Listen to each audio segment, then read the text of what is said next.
Well, the F1 Sprint is back in a very different format, by the way. Yeah, F1 decided to make a new format, so usually the sprint race would determine the grid. It was almost like it was a qualifying race. You'd qualify for the qualifying race, then the results of the qualifying race would be the start of the Grand Prix. That would be the starting lineup. Well, now it's basically its own thing. It has its own qualifying session. It's got the race, and it means nothing for the Grand Prix. It's literally its own little kind of heat race in a sense. So it's mini race before the main event, before the feature, whatever you want to call the Grand Prix. So yeah, F1 decided to do that. Some people like it, some people don't. Don't know how to feel about it. I kind of liked when the sprint meant something for the Grand Prix, when it actually played a factor into the entire weekend. Now it's kind of just its own thing, and it feels kind of weird if you ask me. Like when it was the qualifying race for the actual Grand Prix, it was a big factor in the weekend. It made a difference. You actually had to, it made a big difference in the entire weekend. Whereas, if you were Max Verstappen today and you crashed out, or, you had an engine failure, I don't know. Sure, you might have lost some points there, but the most points you're going to lose is 8. And also, it's not like you're going to be starting last on Sunday. So there's no real major impact. Like Logan Sargent didn't even start the race because he crashed in the sprint qualifying. He didn't really lose anything. So, yeah, those are just some quick opinions. But there was a lot that happened in this sprint race. Sergio Perez won. He gains a couple of points on his teammate in the Drivers' Championship. He won, Verstappen third. Leclerc, though, did a pretty solid job finishing second. Really, he did a solid job considering how fast Red Bull has been this year to split them. However, though, we do have to mention Max Verstappen did have damage. How did he get that damage? Well, oh boy. Him and a Mercedes made contact. Where have you heard that one before? Well, first lap of the sprint, Verstappen's on the outside. He started third, so it's the racing line. Starts third, Russell on his inside. Russell gets a really good start. Gets a better start than Verstappen. Goes up the inside of turn 1. Everything's clean through there. They're still side by side going into 2, which is basically the same type of turn, a 90-degree angle, sharp turn.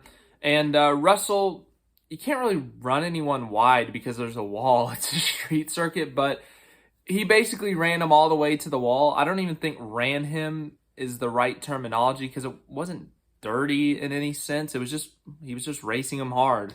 And in the process made a slight bit of contact, and some debris went flying off the car, and Verstappen had a big hole in the side of his side pod, actually. After the race, it was revealed, and it really limited Verstappen's pace throughout the race. Like we saw Perez, once he got past Leclerc still had DRS, but he could never get back to Perez. But once Perez got out of that DRS threat, he was pulling Leclerc, ended up winning it by 4 seconds or so.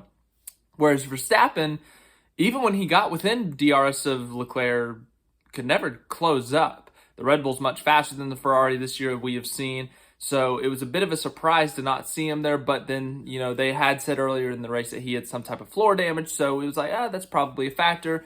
Then he pulls in after the race. You see the damage on the car. It's like, okay, it makes sense now. Point being that Russell and Verstappen made contact. Now, I don't think these two have had an incident before. I remember the Brazil sprint race last year. They battled for that one, but it was pretty clean, pretty good for that battle. But other than that, they've been fine. It's usually been Max Verstappen and George Russell's teammates that have had incidents. Lewis Hamilton, of course. But anyways, we're not here to talk about that rivalry. We're here to talk about George Russell and Max Verstappen because after the race, they decided to have some words with each other. It didn't seem too aggressive at first, but then as time went on, it seemed a little passive-aggressive.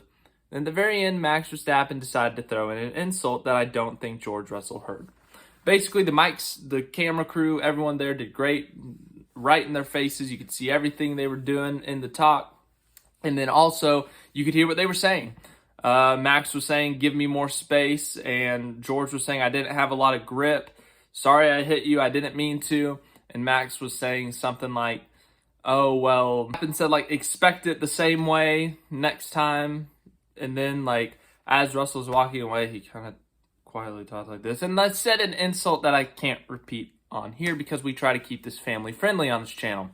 So yeah, I don't know if Russell's gonna like go back, see the video, and hear the insult, if he's gonna take it personally or something. I don't know, but it's in the words of Fernando.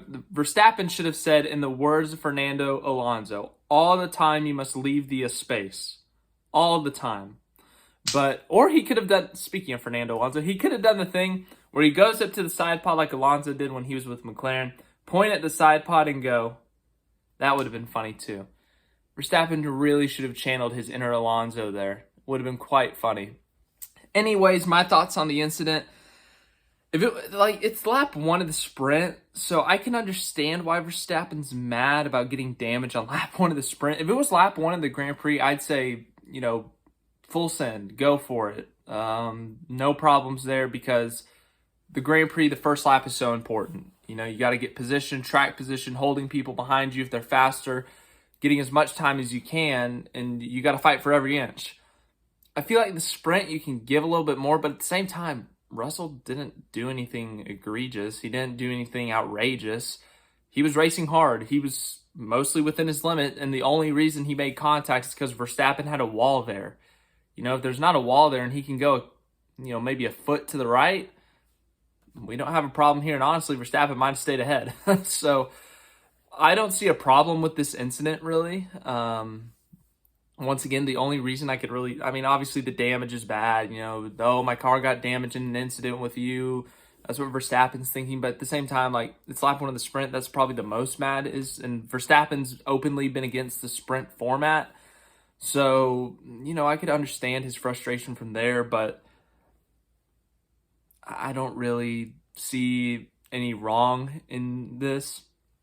I really just see it as hard racing. That's all I see it as. George Russell, yes, he has had his problems with incidents, taking people out. Last year at the U.S., he took out Carlos Sainz. He took out Perez at Austria. There's probably a couple I'm missing there. Russell has had his problems taking people out. Verstappen has as well. Verstappen had a couple incidents in 2021 when battling Lewis Hamilton. Saudi Arabia, Brazil, some would argue Monza.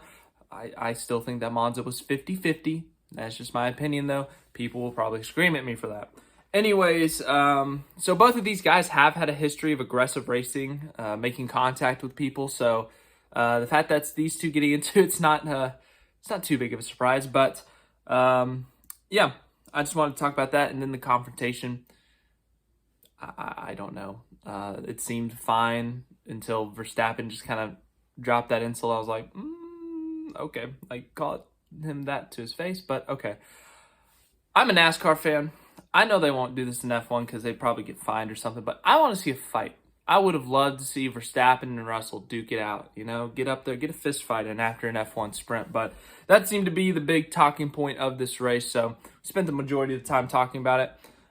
Fault. Is there a fault? Once again, no. It's a racing incident. No fault. It's a street circuit, tight quarters. No one did anything wrong there. It's just how it goes sometimes. First lap, you're really close to each other, fighting for position. I don't see any wrong in either party there. But Verstappen, I think he overreacted a little bit, but he ended up being fine. He still got a couple of points. He can fix that damage. But yeah, we'll see how the race goes tomorrow. I will be up early for that. That one is going to be at 6 a.m. here. Today, the sprint was at 8:30. So, you know, I got to sleep in a little bit. But 6 a.m.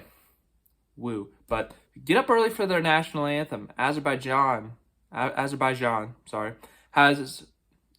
a killer national anthem. It's amazing. It sounds great. But thanks for watching this. Hope you enjoyed. As I said, we'll be doing this again for the race tomorrow. So hopefully there's some more excitement there. Leclerc is on pole for the third straight time at Azerbaijan. Verstappen's on the front row with him. Let's see what Perez can do, if he can take his confidence from today and try to fight Verstappen.